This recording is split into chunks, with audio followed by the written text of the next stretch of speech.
Hello. From May 21st to May 24th, Vancouver held its first international art fair called Vancouver International Art Fair. And out of that, I'd like to talk to you a little bit about how you go about doing a checklist for participating in one of these events. My friend Tatiana O'Donnell and I decided to participate, and we both got juried in, which is the first process.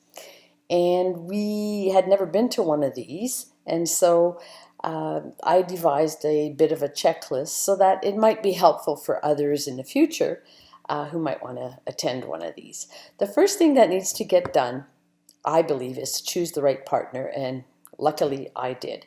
You both have to be organized. It's pretty essential because if there's so many decisions to be made, and sometimes one partner has to handle something that the other one is not particularly good at. So our styles were also very different, which in our case worked out wonderfully. Tatiana's work is all about motion, and mine is all about petroglyphs and cave wall art, and so our styles were quite different. So we did have to decide how we were going to do our display. Were we going to merge them, or were we going to keep them fairly separate? So we did a bit of a mock-up initially at my studio. So the placement, that was basically the easiest part to do. There's a lot of paperwork that needs to get done, so you need to have to update your curriculum vitae, your bio, anything of that sort. There's also a lot of promotional material to deal with if you want to. So I participated in the magazine Fresh Vancouver, so I gave them a little bit of an outlook about my own work. Equipment has to be decided upon, so anything as basic as nails. Are you going to bring tables, rugs, chairs, signs, your business cards? All of that has to be looked at. Lighting was a big issue, and it was a little bit complicated. So I understand next year they're going to simplify that for us, because we didn't particularly know about the difference between halogen and other types of lighting.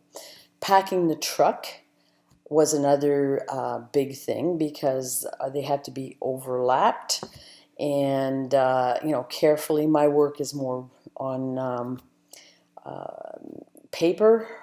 Teyjah's was more on canvas, so the sectioning of it became quite important. We also had to deal with a bit of an issue with the truck.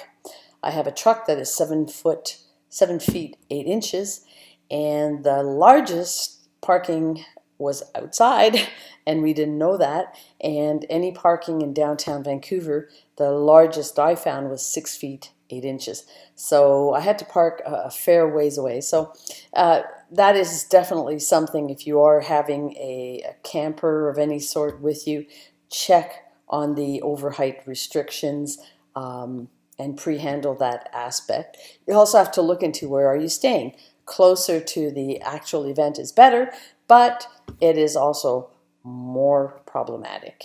You need to check how you both work in terms of time off for rotations. 8 hours of public relations is great. However, you do need breaks in between time, and so that is an important component. How are you going to do your breaks? How long are they going to be?